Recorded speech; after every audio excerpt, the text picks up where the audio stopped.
Amém, irmãos? Aleluias! Glórias a Deus! O Anderson está aprendendo a cantar, está parecendo o Pavarotti já. Que maravilha! Deus abençoe, mas eu gosto muito desse hino. Irmãos, dias atrás, nós começamos a meditar no livro, na carta que Paulo escreve aos Gálatas, e dali nós extraímos muitas lições. E eu quero, nesse dia de hoje, com a graça operante do Espírito Santo do Senhor em minha e na tua vida, continuar falando na carta aos Gálatas e extraindo coisas maravilhosas que o apóstolo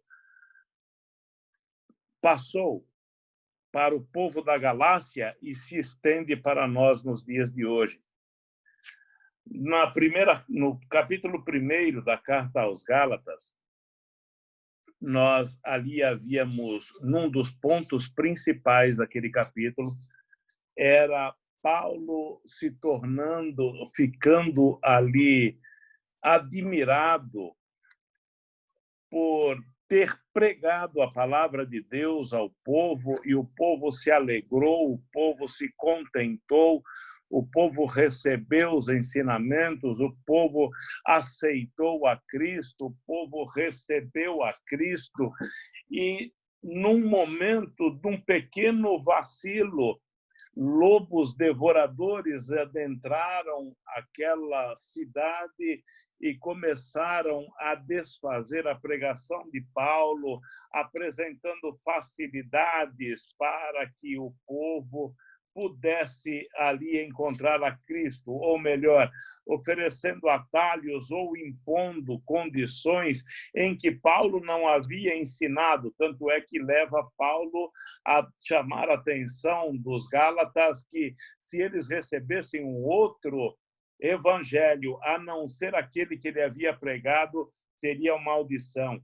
E essa maldição, ela se estende para os dias de hoje. Já eu vou entrar no capítulo 2, mas é interessante e, se é necessário, recapitular esta situação do capítulo 1. E isso se estende para os dias de hoje.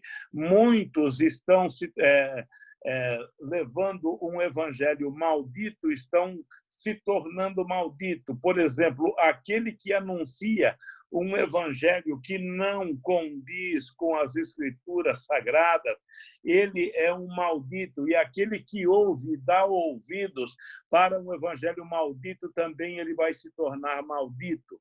E Paulo, ali, ele preocupadíssimo com o povo com os Gálatas, com o povo da Galácia, ele faz essas recomendações e ele procura trazer o povo de volta à presença de Cristo, porque a preocupação do apóstolo Paulo sempre foi em salvar vidas, em ganhar almas. Mas uma das preocupações maiores do apóstolo Paulo era trazer as almas para Cristo e conscientizá-las para que andassem em perfeição e retidão diante do Senhor, para que fossem sempre cheiros agradáveis às narinas do Senhor, para que fossem sempre testemunhas reais e verdadeiras de Cristo, porque não é o bastante falar, não, eu aceito a Cristo. Não é o suficiente eu falar, não, eu tenho uma denominação, eu tenho uma religião. Não, é-se necessário andar segundo as determinações de Cristo, segundo o Evangelho do Senhor. Cristo nos chamou para sermos retos, Cristo nos chamou para sermos santos, Cristo nos chamou para sermos fiéis, Cristo nos chamou para sermos obreiros de valor, Cristo nos chamou para sermos ali anunciadores da tua santa palavra, mesmo aqueles que possam ter uma pequena cultura, mas ele pode pregar com a vida, ele pode pregar com o testemunho de vida, e isso é extraordinário, e isso é o que Deus requer de nós. Então, a preocupação de Paulo era levar o evangelho de Cristo, alcançar almas para Cristo e trazer o ensinamento para que o povo andasse conforme os seus ensinamentos, que ele, em todas as cartas, ele menciona que recebeu diretamente do Senhor. Agora, eu começo a me maravilhar com as palavras de Paulo e com as atitudes de Paulo. No capítulo 2, no verso 1, ele começa dizendo: depois passados 14 anos, subi outra vez a Jerusalém com Barnabé, levando também comigo Tito. Tito era um grego que passou ali a ser discipulado e doutrinado por Paulo e passou ali a ser um companheiro do apóstolo. Aqui, o que mais me chama a atenção, depois passados 14 anos, esses 14 anos aqui é depois do capítulo 11 de Atos, na viagem onde Paulo faz a viagem ali registrado em Atos 14, que ele vai a Jerusalém, em Atos 11, desculpa, quando ele vai a Jerusalém. Então, ali ele vai a Jerusalém, volta a Antioquia e permanece naquela região por 14 anos. Agora, nós vemos que, desculpe, somente 14 anos o apóstolo Paulo deliberou ir a Jerusalém para novamente falar com os apóstolos que conviveram com Cristo.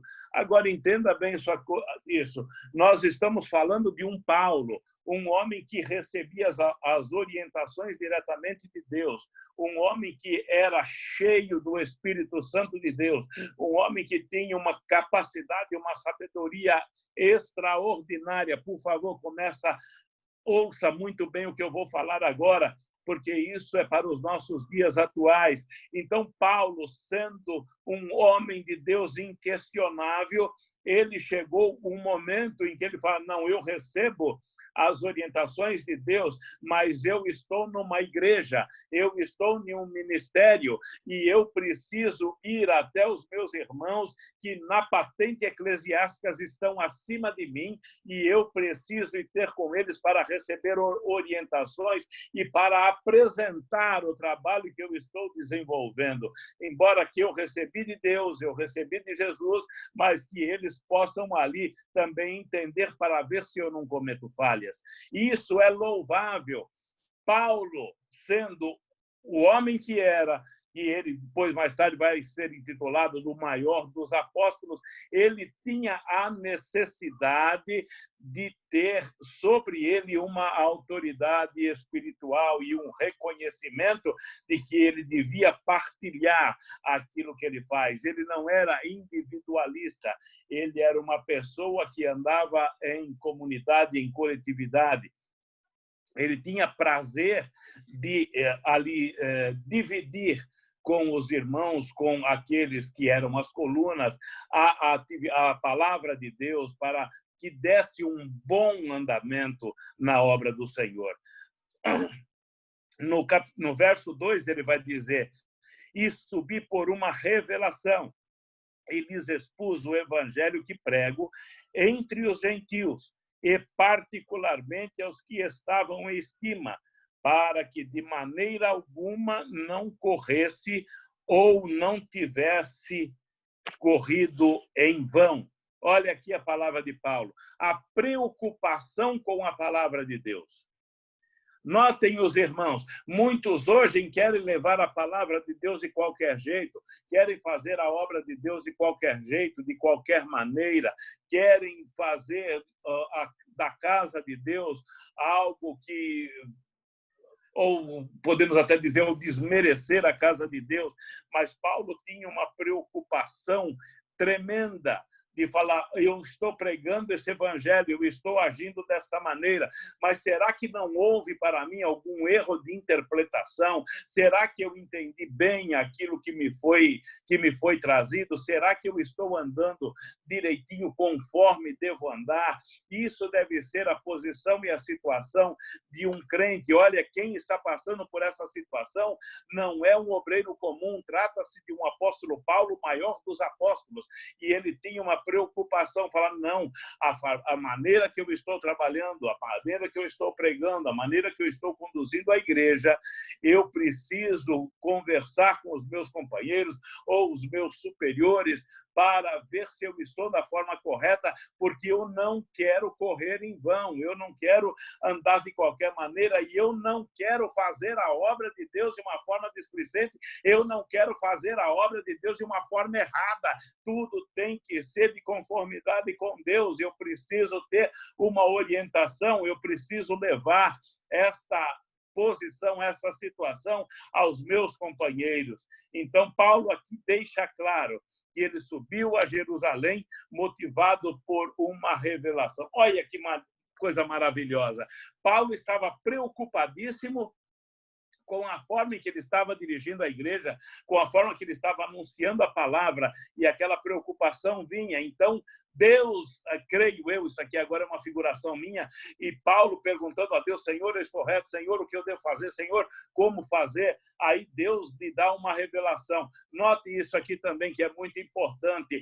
Quando o homem tem comunhão com Deus, quando o homem está ligado com Deus, quando o homem tem o hábito de orar, quando o homem tem o coração sincero perante Deus, ele diuturnamente vai ter revelações. Sempre ele vai clamar e Deus vai responder. Ele vai clamar e Deus vai lhe revelar e vai lhe dizer o que deve fazer e como proceder. E isso deve estar também em nossas vidas.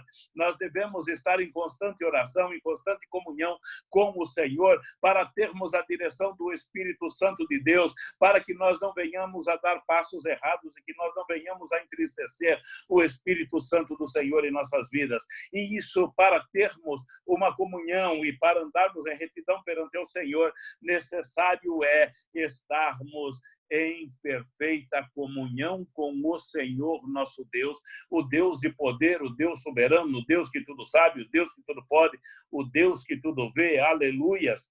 O apóstolo Paulo, ele aproveita a oportunidade e fez uma exposição do evangelho que pregava aos gentios. Ele ali chega nas colunas da igreja. Que eram as colunas da igreja? Vou tornar a falar mais na frente. Ali é Tiago, Pedro e João. Então, ele ali chama as colunas da igreja e chama os anciões e começa ali a explanar e começa ali a dizer o evangelho que ele estava pregando. Aleluias! E a exposição foi direcionada àqueles que eram estimados pela igreja de Jerusalém, que eram os cabeças, que eram os líderes da igreja de Jerusalém.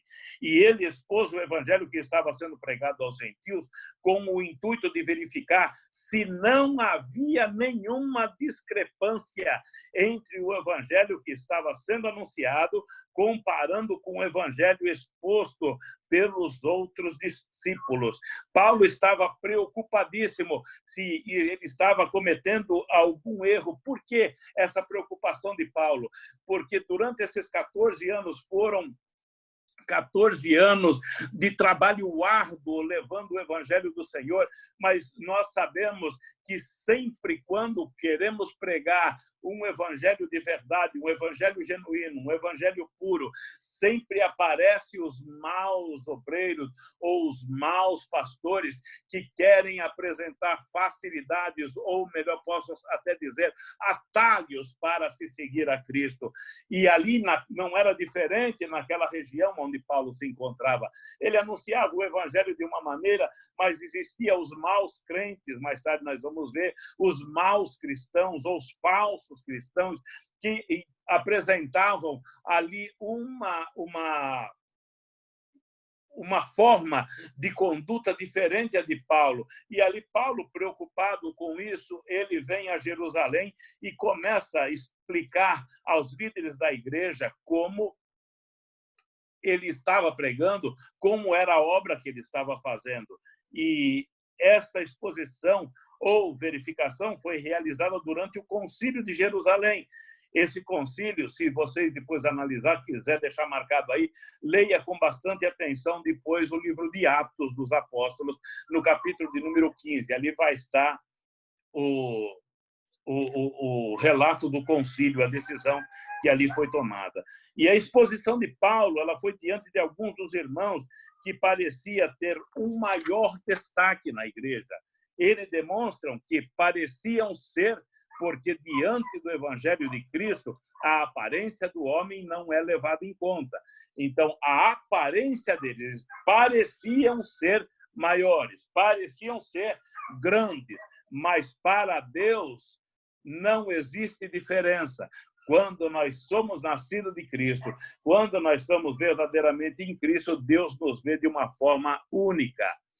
O que tem valor dentro de Deus, diante de Deus, é a fé que opera pelo amor, conforme está no verso de número 6. Aleluias.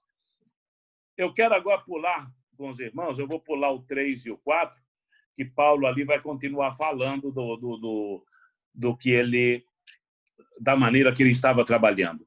E no verso 5 vai dizer: aos quais nem ainda por uma hora cedemos com sujeição, para que a verdade do evangelho permanecesse entre vós.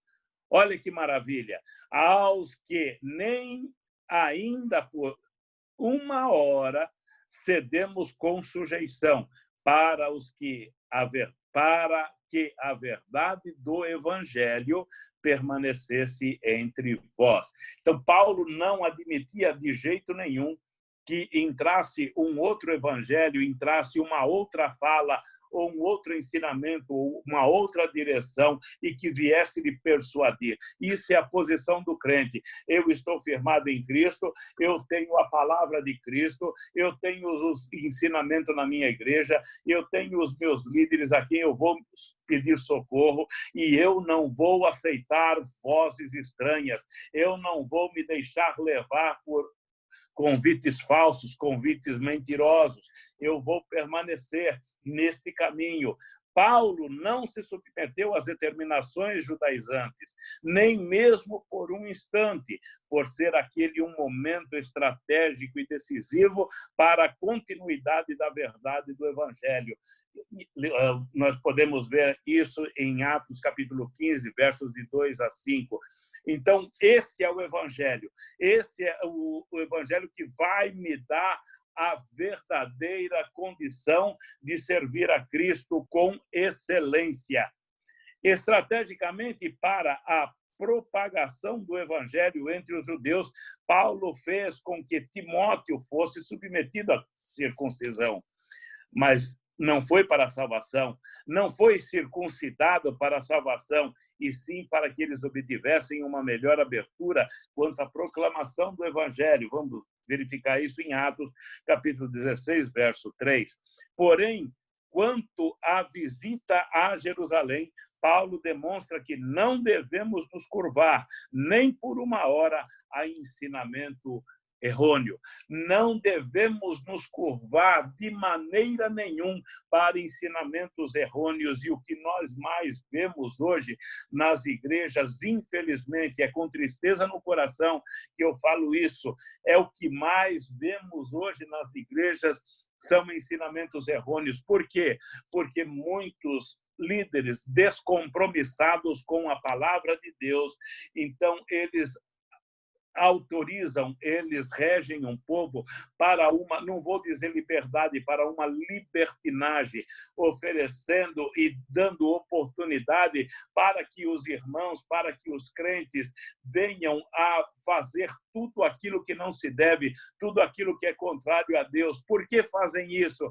Porque eles precisam, muitas vezes, apresentar números, muitas vezes eles precisam ali sugar a lã das ovelhas, muitas vezes eles ali precisam ter uma posição ou ter um alto comando. Eu fico entristecido com isso, em ver não essas pessoas agirem dessa maneira, mas de ver pessoas se entregarem a esses falsos líderes, a troco de um prato de lentilha, muitos estão vendendo a alma, muitos estão saindo da posição, estão perdendo a salvação que está em Cristo Jesus e indo para o mundo e escolhendo as coisas do mundo e buscando as coisas do mundo para satisfazer a sua carne, para satisfazer o seu ego, descompromissados totalmente com a obra de Deus. É com tristeza que falo isso. Nós vemos em todas as igrejas, não estou falando unicamente do Ministério Unidos em Cristo, mas de uma forma em geral, não só na Suíça, mas estou falando a nível mundo. Muitas pessoas já não têm compromisso, vão para a igreja sem saber o que estão fazendo na igreja, vão para a igreja sem ter algo no coração, sem ter o coração ardente para adorar a Deus, para buscar a face do Senhor, para glorificar a Deus. Muitas vezes nós vemos as igrejas, a palavra sendo anunciada, hino sendo cantado, e não se ouve um glória a Deus, ficam todo mundo, ficam todos mudos, ninguém nem bateu uma palma, não bate, ficam ali como se estivesse ali num velório. Irmãos, quando vamos à igreja, quando adentramos na palavra de Deus ou na casa do Senhor, é momento de alegria. Quando nós nos reunimos com Deus, é dia de festa. Todo momento que estamos ligados com Deus é momento de festa, porque Jesus é a nossa alegria, Jesus é a nossa paz, Jesus é o nosso Senhor, é o Salvador, Jesus é o nosso tudo. E quando nós estamos com Jesus, aquele que nos vai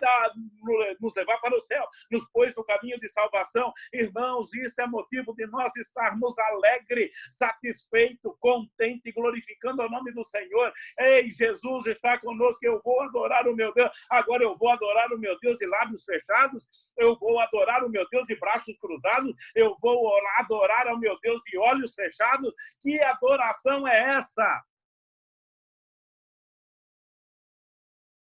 Eu tenho que apresentar o meu altar. E que forma eu apresento o meu altar, pastor? Eu apresento ao meu altar, mostrando a todo mundo que eu sou adorador. Você levanta um altar que é para adorar ao Senhor. Então você chega na casa de Deus, levanta o teu altar, começa a adorar para que todos vejam. Aí tem um adorador, aí tem um adorador, aí tem um adorador. E seja eu um adorador, seja você um adorador. Mas quando entrarmos na casa do Senhor, é para adorar ao Senhor pela beleza da sua santidade. Aleluias, aleluias, glórias a Deus.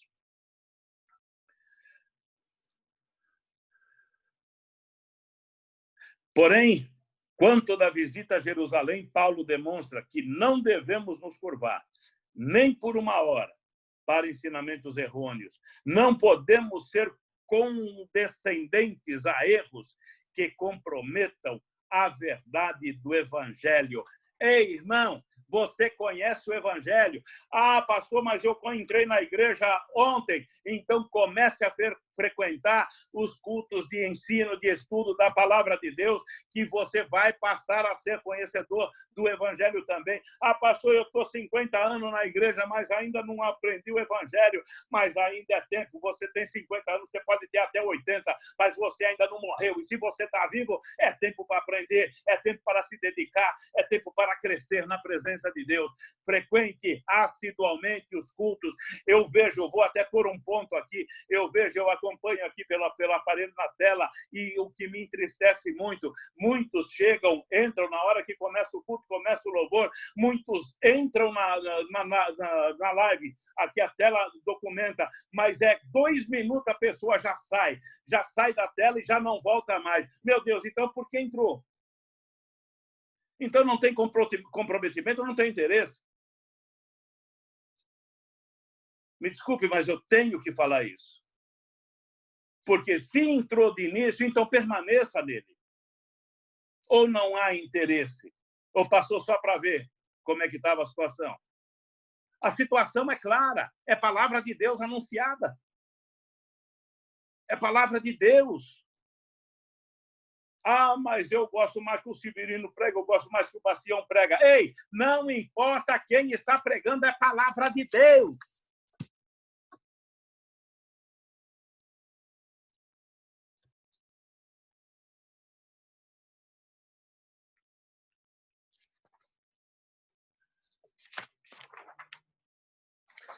Paulo procurou, dentre os cristãos de Jerusalém, aqueles que aparentemente detinham maior destaque e expôs o evangelho. Está lá no verso 2. Porém, a aparência que era tida em destaque no seio da igreja de Jerusalém nada acrescentou a Paulo. Isso nós vemos no verso 6. A aparência desses cristãos que eram tidos em destaque teve o seu valor a seu devido tempo. Paulo refere-se a este outro tempo como se dele nem lembrasse mais. Passou. O tempo que eu estava na lei é outro tempo. Agora eu estou em Cristo. Eu estava na lei, a lei estava me denunciando. Eu tenho que matar a lei da minha vida para viver na graça de Cristo. E a partir do momento que eu estou na graça de Cristo, eu não tenho mais comprometimento com a lei, eu já não devo mais nada para a lei. A lei não me deve nada, eu não devo nada para a lei, porque o que é a lei? A lei é o apontamento do pecado, é a demonstração do pecado, da situação pecaminosa do homem. A partir do momento que eu estou em Cristo, em sinceridade, vivendo verdadeiramente a graça de Cristo, eu não tenho mais comprometimento nenhum com a lei. A lei já não vai me acusar de nada. Por quê? Porque agora eu estou em Cristo, eu vivo Cristo e eu não cometo pecado. Eita, glória a Deus! Louvado, bendito é o nome do Senhor Jesus. Aleluias, aleluias, aleluias. Noutro tempo, refere-se ao tempo em que os cristãos ainda eram trevas, ao tempo em que os cristãos eram considerados incircuncisos pela circuncisão. É o tempo que todo mundo tinha que circuncisar, porque era a lei trazida por Moisés. Muitos dizem a lei de Moisés. Eu prefiro dizer a lei de Deus entregue a Moisés para que Moisés entregasse ao povo, porque Moisés não fez lei nenhuma. Toda a lei foi feita por Deus, dirigida por Deus, mas Deus determinou essa lei, enviou essa lei para que se vivesse essa lei, para que o povo se enxergasse na condição de pecador, porque ali viria Cristo, nosso Salvador, que ele cumpriria a lei de uma forma definitiva. Então, nós vamos escapar da lei. De que forma? Nós escapamos da lei, da denúncia do pecado, a partir do momento que nós ingressamos em Cristo. Mas somente com abrir a boca, confessar a Jesus? Não. A partir do momento que nós passamos a viver Jesus, a partir do momento que nós passamos a amar Jesus, a partir do momento que nós passamos a amar o Evangelho de Jesus, a Santa Palavra, a partir do momento que nós passamos a amar a obra de Jesus, a partir do momento que nós passamos a nos doar a Jesus, como o próprio apóstolo Paulo diz, não aqui, mas ele vai falar que eu me gasto e me deixarei gastar pela obra de Deus, ou por vossas almas, porque nossas almas faz parte de um contexto geral da obra de Deus. E Paulo, ele nos dá centenas de exemplos, mas isso aí fica para uma outra oportunidade. Noutro tempo, refere-se ao passado dos cristãos, quando andava segundo o curso desse mundo. Em Éfesos 2:11, Éfesos 5:8 e Colossenses 1:21. Então, nós andávamos no curso desse mundo. Então, nós vivíamos num outro tempo. Este outro tempo já passou. Este outro tempo acabou. Este outro tempo, ele não tem mais validade para nós. Nós temos que viver esse tempo agora. Este tempo é um tempo de fidelidade, de sinceridade, de posição diante de Deus. O verso de número 7, ele vai dizer, antes, pelo contrário, quando viram que o evangelho da incircuncisão me estava confiado, como Pedro o da circuncisão. A mesma autoridade que Pedro teve entre os judeus ao pregar o evangelho aos cristãos em Jerusalém, reconheceram que Paulo detinha ao comunicar a graça de Deus entre os gentios. A autoridade de Paulo tornou-se evidente aos irmãos de Jerusalém através da exposição. Então, Paulo apresentou ali o evangelho que ele estava pregando. Pedro pregava aos judeus. Então, ele era tido ali o apóstolo da circuncisão. Paulo era considerado ali o apóstolo da incircuncisão. Pedro pregava a circuncisão, porque Pedro pregava para os judeus. Paulo pregava a incircuncisão. Paulo dava os ensinamentos para os gentios. Isso aqui já tem mais uma visão que nós podemos ter. Tem muitos crentes querendo usar as mesmas práticas do judeu. O judeu tem a prática deles. Nós temos a nossa. Depois você dá uma verificação lá no livro de Atos, no capítulo 15. Mas todos, tanto os judeus como nós, temos que ter uma retidão diante de Cristo, um amor e a fidelidade ao Senhor. Isso independente agora de situação. Se é circuncidado ou é incircuncidado, isso não interessa, mas nós temos o compromisso de servir a Cristo. E outra, Paulo depois ele vai nos ensinar, escrevendo também aos Romanos, que a nossa circuncisão, agora ela é aqui, ó, ela é feita no coração. Não é por leis, não é por letra, é no coração. Nosso coração tem que estar circuncidado com Deus. Aleluia! Glórias a Deus. Louvado seja o Deus. A autoridade de Paulo tornou-se evidente aos irmãos de Jerusalém através da exposição. Verso de número 8. Porque aquele que operou eficazmente em Pedro para o apostolado da circuncisão, esse operou também em mim como eficácia para com os gentios. Os irmãos reconheceram o apostolado de Paulo e que forma que operava com Pedro. O serviço de Paulo e Pedro em prol do evangelho não se apoiou em homens, mas em Deus. O evangelho não é pregado para agradar A, B ou C. O evangelho de Deus tem que ser anunciado conforme Deus determinou. Eu não tenho que agradar o homem, eu não tenho que falar palavras e bater no ombro de ninguém, dar tapinha no ombro de ninguém, falar, ei, irmão, continua assim que você vai para o céu. Não, continua assim que você vai para o inferno. A palavra de Deus está dizendo, ei, ande pelo evangelho para você ganhar o céu. Ande em retidão perante o evangelho do Senhor, em sinceridade e fidelidade perante ele. Os irmãos reconheceram, isso aqui já li, o serviço de Paulo e Pedro em prol do evangelho se apoiou em homens, não em homens, mas em Deus. Deus operou eficazmente tanto em Paulo quanto em Pedro. A intrepidez de Pedro ao falar do evangelho da circuncisão foi semelhante ao de Paulo quando anunciava a mensagem do evangelho aos gentios. O verso de número 9, aqui no verso de número 9, ele vai fechar, como eu já citei várias vezes, Atos, capítulo de número 15, aonde ali é feito o concílio, que ali vai ter uma separação dos judeus e dos gentios.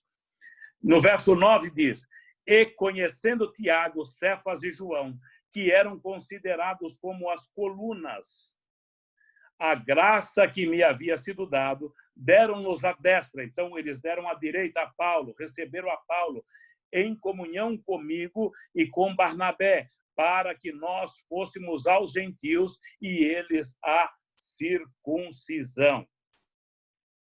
Então, Paulo e Barnabé aos gentios, e eles continuavam a circuncisão.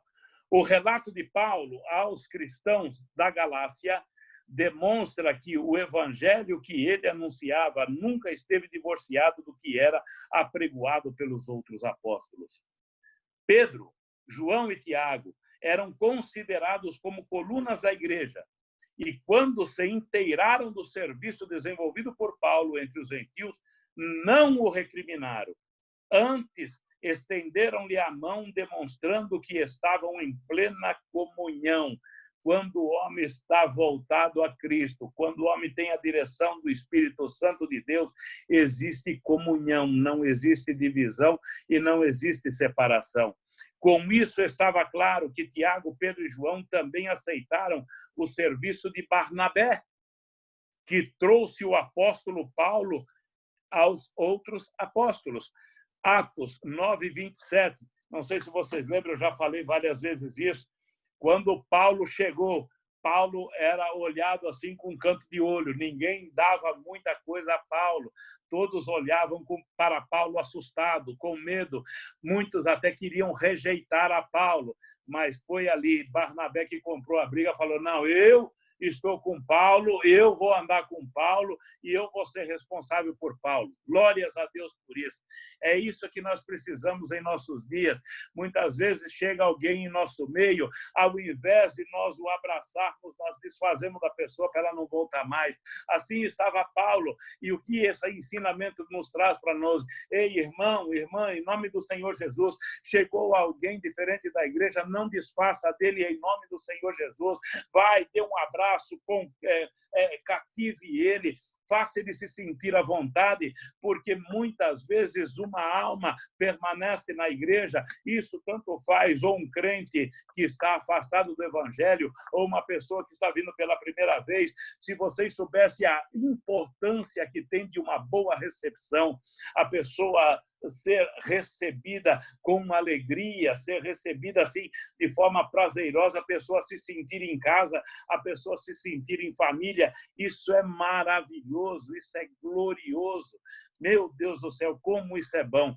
A comunhão foi estabelecida e definiram duas fontes de evangelismo. Os de Jerusalém iriam aos judeus, Paulo e Barnabé iriam aos gentios. Glórias a Deus.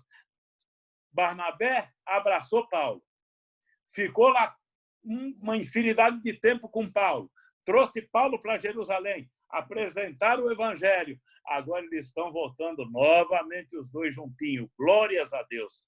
Verso de número 10. Recomendando-nos somente que nos lembrássemos dos pobres, o que também procurei fazer com diligência. Em muitos lugares você entra e você é tratado conforme a aparência da pessoa. E isso é ruim.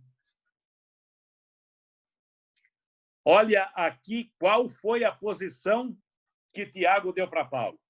Paulo, você vai continuar pregando o evangelho, está maravilhoso, é exatamente isso, porque Paulo, quando apresenta ali a obra que ele está fazendo, eu tenho certeza absoluta que o Espírito Santo de Deus já foi lá no coração de Tiago e falou, fui eu que mandei, viu, Tiago? Se Tiago fosse pentecostal, na hora ele já dava um grito e falava, ô, glória! Aí Tiago fala, Paulo, você vai, mas cuidem dos pobres. Paulo, não dê atenção só para quem tem boa aparência, não, Paulo. Aos necessitados, cuida deles também. Aqueles que estão sendo rejeitados, abrace eles, Paulo. A sociedade pode rejeitá-los, Paulo, mas você não faz parte da sociedade do mundo, do curso desse mundo. Você faz parte agora da sociedade de Deus. E Deus não rejeita ninguém, Paulo. Se eu não rejeito ninguém, Paulo, você não pode rejeitar também. Se eu amo a todos, Paulo, você deve amar também. Se eu perdoei a todos, perdoei até você, Paulo, então você deve perdoar também. Isso é uma configuração que eu estou fazendo, mas Deus falando para mim e para você. Ou não pensa que você já nasceu santo, nem eu. Todos nós nascemos pecadores e tivemos a necessidade de receber o perdão de Jesus. Agora, se Jesus nos perdoou, quem sou eu para não perdoar? Hein? Então, se você tiver que perdoar alguém, vai correndo e perdoa logo, porque você não sabe o dia de amanhã. O dia de amanhã é do Senhor, não é meu e não é teu. A única recomendação de Paulo se referia ao conteúdo do Evangelho, mas à administração de alguns bens direcionado aos pobres. Aqui entra numa área de ação social. Mas notem que primeiro é anunciar o Evangelho e depois, na sequência, a obra social. Não é a obra social e depois o Evangelho, não. Se você faz primeiro a obra social sem dar o Evangelho, a pessoa vai ficar só na obra social e vai desprezar o Evangelho. Primeiro o Evangelho, para a pessoa ser alimentada a alma, depois aí você alimenta o corpo físico dela. Com isso, fica demonstrado que nenhum apóstolo de Jerusalém contestou o evangelho anunciado por Paulo, porque o evangelho, quando ele é anunciado por Cristo, ele tem a garantia do próprio Cristo. Quando o evangelho é anunciado de uma forma íntegra, ele tem o testemunho de Cristo. Após receber a determinação dos pais da igreja, que era Tiago, Pedro e João, com referência ao cuidado com os pobres, Paulo passou a cumpri-las à risca. Esse cuidado fica demonstrado nas cartas a Coríntios, em que ele busca incessantemente sinceridade, amor dos irmãos. 2 Coríntios, capítulo 8, verso 8. Todas as vezes que Paulo vai tratar do cuidado que se deve ter com os pobres, ele interrompe a sequência da narração e introduz o tema desta forma. Ora, quanto à coleta para os santos, 1 Coríntios, capítulo 16, verso 1. Agora, irmãos, 2 Coríntios, capítulo 8, verso 1. Ora, quanto à assistência, 2 Coríntios, capítulo 9, verso 1. Isto demonstra que as verdades do Evangelho já haviam sido anunciado pessoalmente, porém havia necessidade de se enfatizar em suas cartas a necessidade da contribuição para o sustento dos pobres conforme a recomendação que recebera. Oh, glória a Deus, aleluias! As informações, os ensinamentos que o irmão, o cristão, deve ter para com a igreja, as ofertas, são os dízimos, já havia sido ensinada, já é ensinada, e Paulo aqui está dizendo, mas não adianta um ensinamento só, porque eles esquecem. Fica registrado na memória aquilo que lhe é conveniente, aquilo que não lhe é conveniente é o esquecimento. Então, há-se a necessidade de falar diuturnamente. Isso aí eu até concordo, aceito, e sei que, nesse ponto, o Ministério Unidos em Cristo fala muito pouco sobre isso, a necessidade da contribuição. Eu, até então, antes de montar essa palavra e ter essa direção, eu tinha o pensamento de falar, não, eu não posso falar muito em contribuição, eu não posso falar muito em dízimo, porque os irmãos já sabem. Mas aí, depois de estudando, de avançando nas Escrituras, eu vi que eu estava cometendo um erro. Isso deve falar sim, porque quanto mais você abençoa a igreja que vai cuidar dos necessitados, mais Deus abençoa a sua vida. Isso é recíproco. A própria Bíblia diz, quando é melhor dar do que receber, porque você dá ao homem, mas você recebe de Deus. E aquele que te dá é maior do que aquele que vai receber. Deu para você entender agora? Porque quando você dá para alguém, quando você contribui para com Deus, Deus não fica com o seu dinheiro, porque ele não precisa do seu dinheiro. Ele distribui para os necessitados. Mas, por outro lado, ele é o dono do ouro e da prata, então ele vai suprir as tuas necessidades.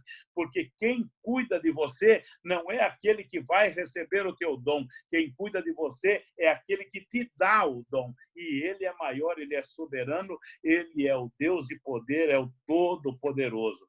Bendito e enaltecido seja o nome do Senhor Jesus.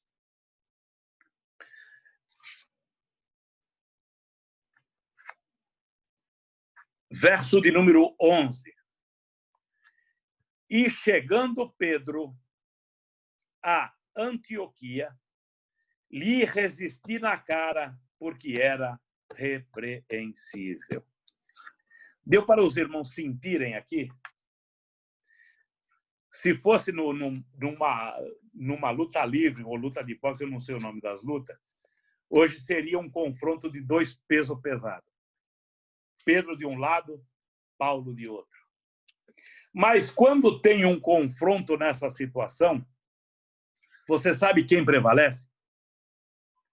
Sempre prevalece aquele que está na palavra de Deus. Mas pastor Pedro não estava na palavra de Deus nessa situação aqui, não. Nós vamos discorrer agora o porquê. A chegada de Pedro a Antioquia deveria confirmar o evangelho pregado por Paulo. Entretanto, o comportamento dele não condizia com a verdade do evangelho.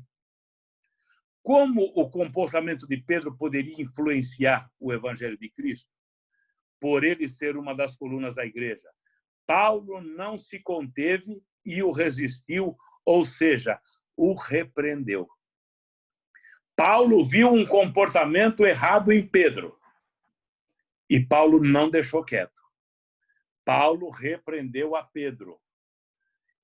Às vezes, você vê um irmão na igreja que está há 30 anos na igreja, mas se ele está fazendo coisa errada, você tem não o direito, você tem a obrigação de repreendê-lo.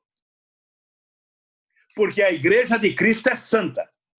A obra de Deus é santa. Ah, mas isso eu estou errando fora da igreja. Não importa onde você estiver, se você está em ingresso no corpo de Cristo, você tem que honrar a Cristo aonde você estiver, seja dentro da igreja, seja no meio da rua, seja no banheiro, seja no trabalho, seja no estudo, aonde você pôr a planta dos seus pés, você tem que apresentar Cristo, mas não é um Cristo pregado na cruz, não, é um Cristo vivo. Louvado e bendito seja o nome do Senhor. E Paulo ali vai repreender a Pedro. Aquele comportamento de Pedro, embora fosse normal para ele, poderia pôr em risco a essência do evangelho. Muitas vezes você fala, não, isso aqui não tem problema, não. Não tem problema nenhum, não. Não, eu fazer dessa maneira aqui não tem problema nenhum, não. Tá tudo certo para você, mas você pode matar o teu irmão, você pode levar o teu irmão à perdição. É por isso que Paulo diz, ei, se você for escandalizar o teu irmão, não faça. Se você gosta de comer uma picanha assada, mas o teu irmão vai se escandalizar com aquilo, não coma ovo frito, mas não faça nada que venha escandalizar ao teu irmão, porque se você está forte, o teu irmão pode estar fraco, e se ele está fraco, ele vai pôr aquele hábito teu por normal, vai fazer em tudo quanto é lugar, e ele vai se escandalizar, e ele vai escandalizar a obra de Deus, ele vai sair da presença de Deus, ele vai acabar perdendo o direito da sua salvação por culpa de quem? Por culpa sua, que não teve ali o discernimento de não escandalizar ao seu irmão. Isso vai também, eu não sei porquê, mas já faz uma série de cultos que eu estou falando isso. Falei em Berna e falo continuamente aqui em Geneve, principalmente aquele que gosta do uso da bebida alcoólica. Uns bebem cerveja, outros bebem vinho, outros bebem cachaça, eu sei lá o que é que bebem. Mas, não, isso aí faz parte da minha cultura. Ei, você não tem cultura do mundo, a tua cultura é de Cristo.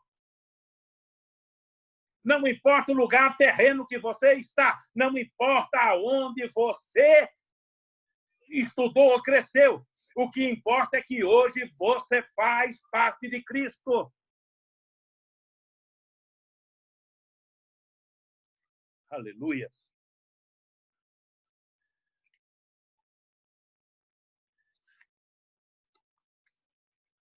Mas é necessário até aqui afirmar aqui que em momento nenhum houve disputa por posição, viu, irmãos? Em momento nenhum Paulo disputou com Pedro aqui.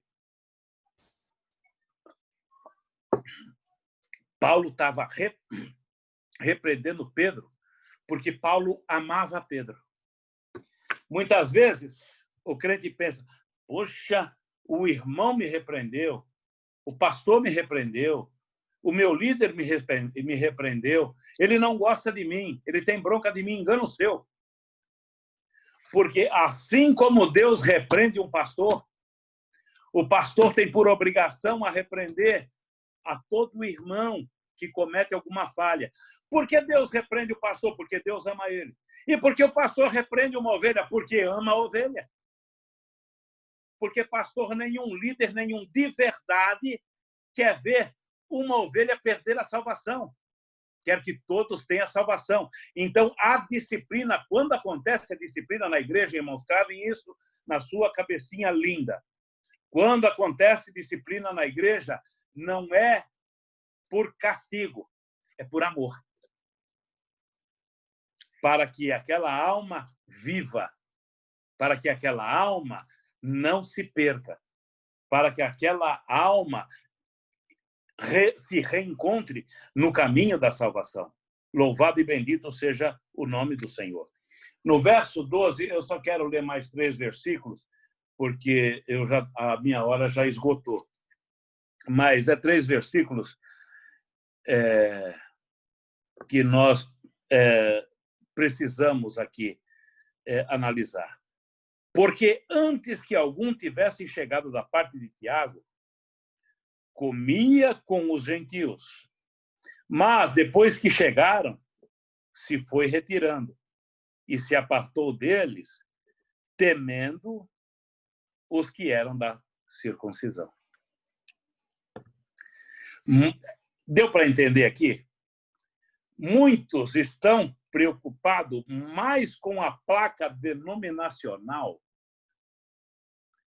do que com Cristo. Eu estou ali, eu estou no lanche com o irmão, mas ele é de outra denominação. Mas está chegando os irmãos da minha igreja, deixa eu largar esse irmão aqui, senão vão ver eu com ele. Isso é uma tremenda hipocrisia. Você pertencer a uma denominação é uma coisa. Agora, você fazer distinção de uma pessoa que está no corpo de Cristo igual a você, isso aí é um risco muito grande. Ou você é de Cristo ou você é da denominação. Você serve a Cristo ou você serve a denominação. Nós temos um lugar para congregarmos, mas temos que entender que nós servimos a Cristo. Nenhum estatuto denominacional é superior ao estatuto de Cristo. Nenhum. Não servimos a homem, servimos a Cristo. Aqui está o motivo da repreensão de Paulo a Pedro. Pedro estava comendo com os gentios e quando percebeu que Tiago estava chegando com outros irmãos e que esses irmãos eram da circuncisão, um sentimento de temor tomou o coração de Pedro, que o fez se apartar dos gentios para se acomodar junto aos da circuncisão. Notou aqui que Pedro estava fazendo aqui espécie de uma divisão de povos? Vocês notaram aqui que pouco antes nós vimos aqui Tiago, Pedro e João dispensando Paulo e concordando com o evangelho. O próprio Pedro concordava com o evangelho que Paulo estava pregando. E agora, quando ele chega, ele vai na frente de Tiago, encontra com Paulo e com os irmãos, está ali se divertindo com os irmãos, e quando ele fica sabendo que Tiago está chegando, ele corre dos irmãos e abandona os irmãos. Ora, não fora ele próprio que havia concordado que aquele povo gentil era povo de Deus, não foi ele mesmo que havia dito: ei, eu estava pregando lá na casa de Cornélio e o Espírito Santo de Deus desceu sobre todo aquele povo e os batizou conforme batizou a nós também. É a mesma coisa, somos todos um povo só. E por que Pedro correu? Isso aqui foi o motivo em que Paulo se entristeceu com Pedro. De maneira explícita, Pedro se retirou do meio dos cristãos gentios por temor aos da circuncisão. Agora, no verso de número 13, tudo dentro desse contexto aqui. E os outros judeus também dissimulavam com ele, de maneira que até Barnabé se deixou levar pela sua dissimulação. Você está vendo aqui o perigo? Barnabé, um homem íntegro, um homem de posição, foi na onda de Pedro. Falou, Pedro vai abandonar esse povo aqui, eu vou abandonar também. Errado, erradíssimo.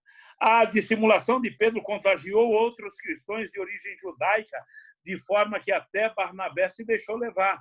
Paulo toca em um assunto muito interessante, é a questão comportamental. Não podemos assumir uma postura que vá contra os princípios bíblicos. Ou você é crente ou não é crente. Você nunca pode temer nada. Por quê? Porque você é crente e você está sempre na posição. Se alguma vez te deixou meio em dúvida, é porque você está errado. É porque você está no lugar errado, ou porque você está fazendo coisa errada. Porque o cristão de posição, que está convicto daquilo que está fazendo, da maneira que está andando, da forma que está falando, então ele não tem que temer nada, pode chegar quem quiser. Se ele está ali, é porque ele está convicto daquilo que está fazendo. E Pedro aqui não estava, porque ele correu da situação. E Paulo falou, não, senhor, você tem que ser um só, Pedro. Você é crente lá na Judéia com os da circuncisão e você é crente aqui em Antioquia com os da incircuncisão, porque todos nós estamos ligados a Cristo, que é o nosso Senhor, é o nosso Salvador, é o nosso Remidor. Pedro, não faça coisa errada, porque o crente de verdade não tem do que se envergonhar. Por que não tem que se envergonhar? Porque agora ele está na graça. Por que ele está na graça? Porque ele morreu para a lei, ele não tem mais compromisso com a lei, então ele está com a graça, e se ele está com a graça, ele não erra, ele não peca, e se ele não peca, ele não tem do que se envergonhar. Aleluia, glória a Deus, louvado, bendito e enaltecido seja o nome santo do Senhor. Glória a Jesus. Não podemos assumir uma postura que vá contra os princípios bíblicos. Se Deus não faz acepção de pessoa, nós, como cristãos, devemos ter uma postura conforme os princípios da Escritura. É essa aqui que nos rege. É essa palavra que nos rege. Não é estatutos por mão de homem. É essa aqui. Estatutos à mão de homem serve para nós termos uma disciplina no templo. Mas a vida, a vivência é por este estatuto aqui, ó. Aleluia. Verso de número 14, e por aqui eu encerro. Eu queria me estender, porque aqui agora que a coisa incendeia, aí os irmãos iam pular no sofá, mas nós não temos mais tempo para isso. Verso 14. Mas quando vi que não andavam bem e direitamente conforme a verdade do Evangelho, disse a Pedro na presença de todos. Hoje, será que Paulo conseguia dirigir alguma igreja nos dias atuais? Difícil, né? Talvez você me pergunte, mas por que, pastor?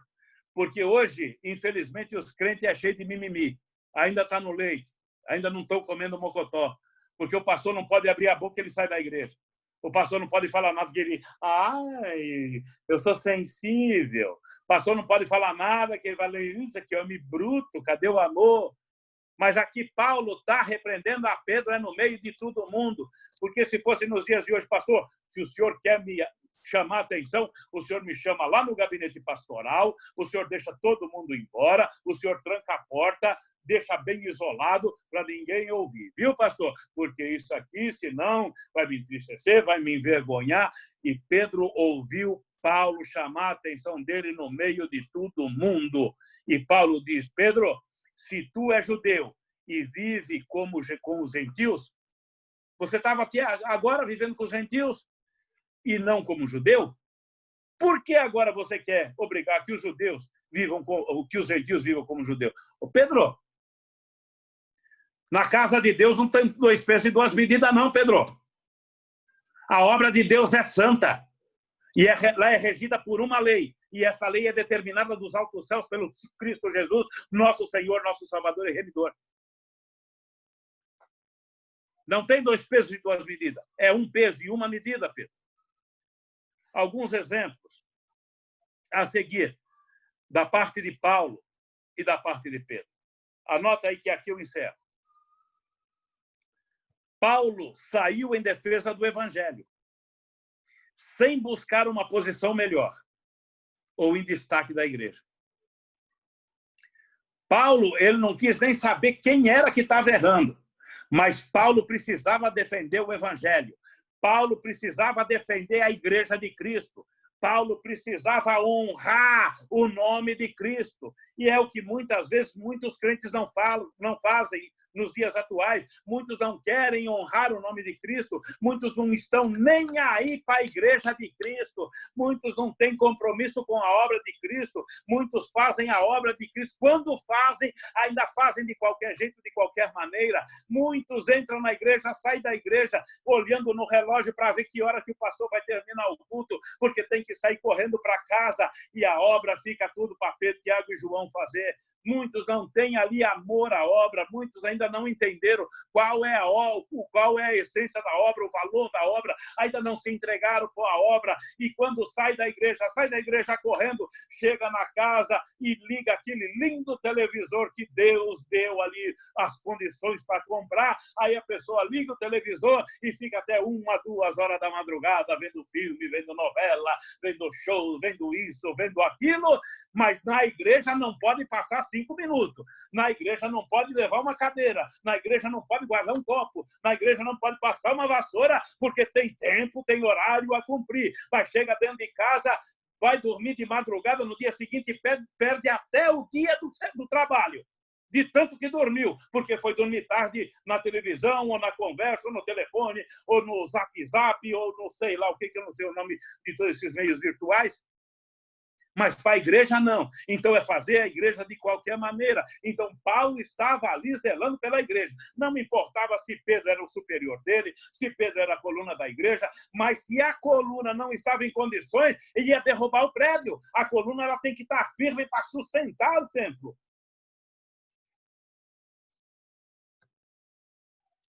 Aleluia. Segundo ponto. A repreensão foi na frente de todos. Paulo não fez um comentário em cunho faccioso. Ele não queria um ambiente de fofoca. Então, Paulo já repreendeu no meio de todo mundo para dizer: ei, eu não quero conversinha aqui. Eu não quero crente fofoqueiro dentro da igreja. Eu não quero falador dentro da igreja.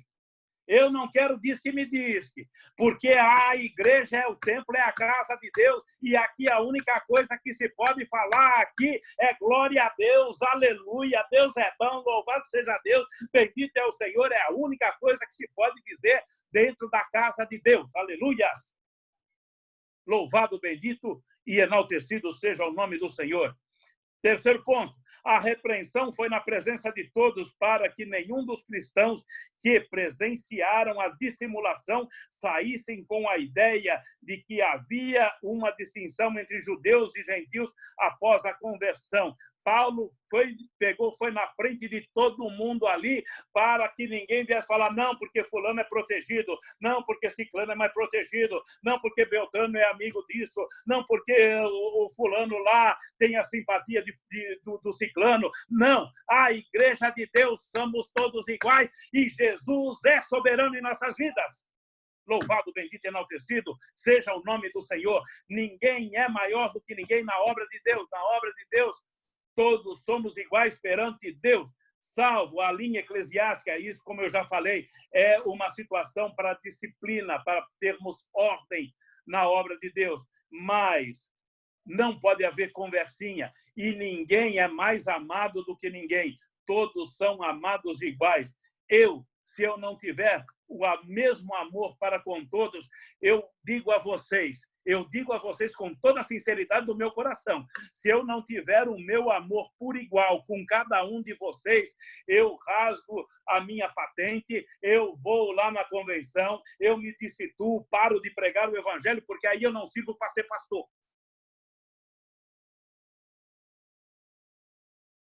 Porque o meu amor é o mesmo para com o branco, para com o negro, para com o gordo, para com o magro, para com o alto, para com o baixo. É a mesma coisa, porque vocês são meus irmãos, membros do corpo de Cristo, e nós somos estamos ali injetados num corpo só. Então, eu sou obrigado a amar vocês. Mas não é que eu amo vocês por obrigação. Eu amo vocês porque eu, graças a Deus, nasci de Cristo e tenho vocês como pessoas de Deus.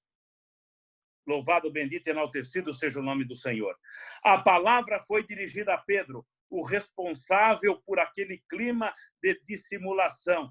Então, quem errou deve ser corrigido, sim. Mas, pastor, eu não quero ser corrigido. É simples, não erre. Não faça coisa errada. Que você nunca vai ser disciplinado. Você vai ser sempre elogiado. Quinto, Pedro, um dos principais da igreja, foi bastante humilde para aceitar a correção. Olha aqui. Entendeu? Quando está na direção da igreja, quando está no púlpito, a autoridade é quem está no púlpito. Pedro era a coluna da igreja. Mas Pedro estava em erro. E ele foi humilde o bastante para receber a repreensão, abaixar a cabeça no meio de todo mundo. E Pedro não fez panelinha, não. Esperou na porta da igreja e falou: irmão, você está comigo? Está comigo? Vamos derrubar o Paulão? Pedro não fez isso, não. Depois, se você ver mais lá na frente nas cartas de Pedro, não vou entrar agora, que as horas já foi para se encerrar. E Pedro, quando vai citar Paulo, ele não fala, ó, Paulo, ele vai falar, o amado Paulo. Ele acabou de receber uma repreensão pesada no meio de todo mundo. Ele abaixou a cabeça, se humilhou, entendeu o seu erro, eu falando, pediu desculpa e encarou aquilo com naturalidade. Embora que Pedro era bom disso, né? De errar e se arrepender. E, mais uma vez, antes era com Jesus, né? Agora aqui foi com Paulo. Mas isso é quando é um homem de Deus, quando é uma mulher de Deus. Sofre uma correção, reconhece o erro, abaixa a cabeça e clama misericórdia. E, na hora, a misericórdia veio sobre a vida dela. E veio sobre a vida de Pedro. Porque ninguém ficou rindo de Pedro. Foi todo mundo aí abraçar Pedro. Pedro não utilizou o seu prestígio para desculpar-se ou agir arrogantemente, que muitos têm sempre querendo, né, se justificar. Não, foi por isso, não, foi por aquilo. Principalmente quando a pessoa, quando erra, ela nunca assume. Ela sempre quer atribuir o erro que ela cometeu para o outro. Foi por causa de fulano. Não, foi por causa de fulano, ciclano. Foi ele que fez eu errar. Eu fui na conversa dele e errei. Não. Você errou por não observar ou para ter, desculpe a expressão que eu vou falar, 1 minuto de bobeira, de vacilo. Então você errou. E nós não fomos levantados para errar e nem para vacilar. Porque, às vezes, no vacilo você perde a salvação. Sermos firmes, fiéis e constantes. Mais um ponto. O erro de Pedro fixa-se em uma pequena questão comportamental. Porém, se não fosse repreendida a tempo, tornar-se-ia um problema que acabaria por afetar a sua vida espiritual. Muitas vezes, a pessoa erra e não entende que o pastor está zelando pela alma dela. Vai e corrige para que ela não torne aquele erro habitual. Para que ela não ponha na sua agenda de costumes aquela prática, para que ela possa ser advertida, reconheça o erro e elimine de uma vez. Há várias lições nesses versículos, mas a abordagem do apóstolo Paulo dos gentios demonstra que jamais um cristão deve aceitar passivamente pensamentos e comportamentos de outros cristãos que não condizem com a verdade do evangelho. Eu não posso admitir, eu não posso concordar um irmão cometendo erros dentro da igreja e eu compactuar com aquilo. Eu não posso ver erros dentro da igreja e eu aceitar aquilo passivamente. Não, se está errando dentro da casa do meu Deus, a casa do meu Deus é santa, o meu Deus é santo, eu tenho que ser santo. E se eu tenho que ser santo porque a casa de Deus é santa, porque Deus é santo, quem está comigo ali tem que ser santo também. Então, eu não posso concordar com esse sistema errado dentro da igreja. Os líderes precisam aprender com o apóstolo Pedro humildade como servos de Cristo e não serem senhores de si mesmo. Tem muitos que não aceitam, né? É senhor de si mesmo. Não. Você pode corrigir os outros. Eu não, porque eu sou o tal, né? Não, você não é o tal. Se você é servo de Cristo, você é servo de Cristo. O tal é Cristo. Ele é o Senhor. Ele é o grande. O apóstolo Paulo argumenta: o que motiva alguém que vive como gentil exigir que os gentios vivessem como judeus? Ele termina o verso 14.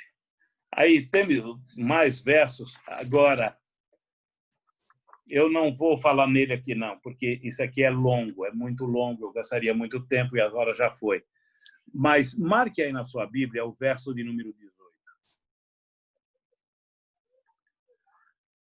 Porque se torno a edificar aquilo que destruí, constituo-me a mim mesmo transgressor. Meu querido irmão, minha amada irmã, a lei que lhe apontava os pecados, ou que nos apontava os pecados, parei, encerrei, fechei a Bíblia, que senão eu continuo. A graça veio sobre nossas vidas. Nós aceitamos a graça. Com a aceitação da graça, nós estamos exclusos da lei. Nós morremos para a lei. Por quê? A lei não tem poder sobre nós. Para nós, ela já não significa. Por quê? Porque a lei aponta o pecado. A função da lei é nos mostrar a condição de pecadores. Então, eu devo, uma vez que eu entrei na graça, é permanecer na graça. Não é dizer com os lábios, não, eu aceitei Jesus. Eu comprei uma camiseta, tá escrito Jesus aqui no peito. Tá vendo aqui, bem grandão, Jesus, sou de Jesus. Não é isso. Receber a graça é receber Jesus. Receber a graça é receber o estatuto de Jesus. É a palavra de Jesus. Viver pela graça é confiar dioturnamente em Jesus. Ter fé, mas uma fé genuína em Jesus. Não errando, não falhando, buscando zelar pelo conteúdo da palavra e zelar pela obra de Deus e ter os compromissos para com Deus. Porque a partir do momento que eu começar a pecar, eu já eliminei a graça da minha vida. Aí eu voltei para a lei. Aí eu já não estou vivendo a graça, estou vivendo a lei. Porque a graça é pura.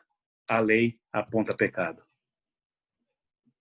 Que você possa viver dioturnamente pela graça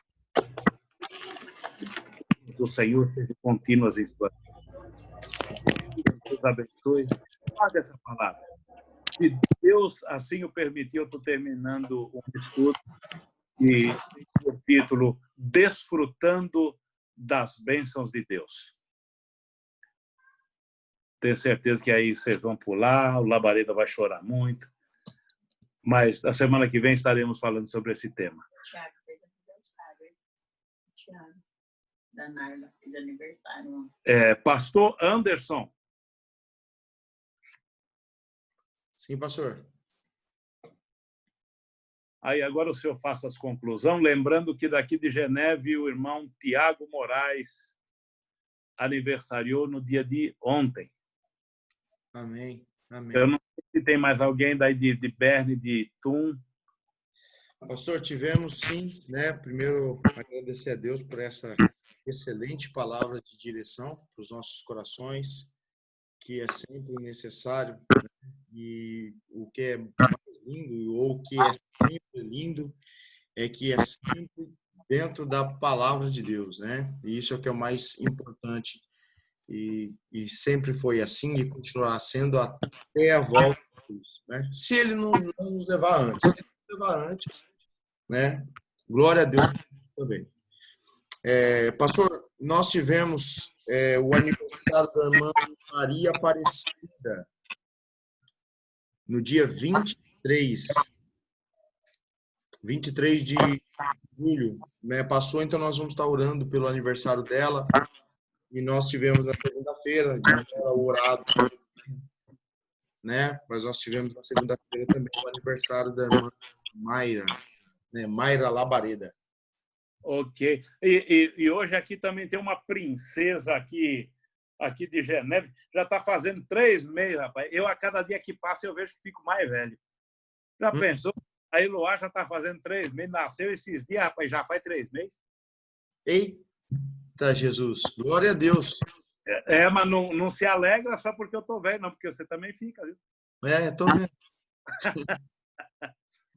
E eu estou lembrando os nossos irmãos, nesse final de semana que vem agora, nós temos os nossos cultos de Santa Ceia na cidade de Thun e na cidade de Berne, né? Também na cidade de Geneve. Thun e Geneve, ao sábado, Thun às 18, Geneve às 19 horas, o culto, e Berne às 17 horas no domingo, lembrando que todas as nossas igrejas estão funcionando com apenas um culto e não mais um que fazíamos antes. Amém? Então estaremos orando a Deus agora. Senhor, nós te glorificamos, exaltamos e dizemos, pois tu tens sido bom para conosco.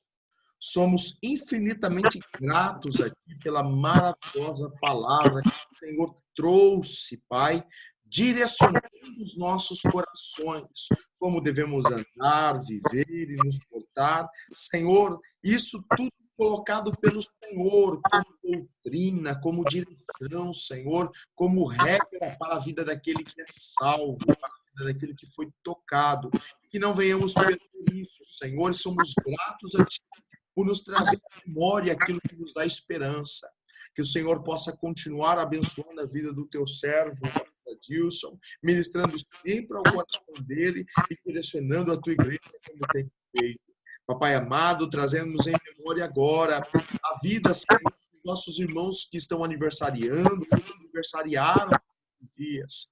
Senhor, a irmã Maria Aparecida, a irmã Mayra, o irmão Tiago Moraes. Que o Senhor venha abençoar, Senhor, aos nossos irmãos. Que o Senhor continue ministrando sobre eles toda sorte de bênção, fazendo valer sempre, Senhor, a tua vontade na vida e no coração deles, ministrando com graça, com glória, com poder, então, quebrando todo o mal e manifestando toda sorte de bênção. Que o Senhor possa, Pai, abençoar a jovem Eloá. Continue, Pai querido, desenvolvendo ela na tua presença e que vai ser, Senhor, no futuro, uma grande mulher, Senhor, usada em tuas mãos. Que o Senhor abençoe a toda a tua igreja. Que o Senhor agora venha, Senhor, ministrar sobre cada casa paz, alegria, contentamento, uma espiritualidade aflorada. Que todos os dias, Senhor, seja subjugado a carne, seja restaurado o espírito. Que o Senhor abençoe a todos de uma igual forma, com o teu amor e com a tua misericórdia, na certeza, Senhor, do teu operar, nós bendizemos hoje. Aleluia. Glórias ao bom Deus. Amém. Irmãos, por favor, estenda as suas mãos.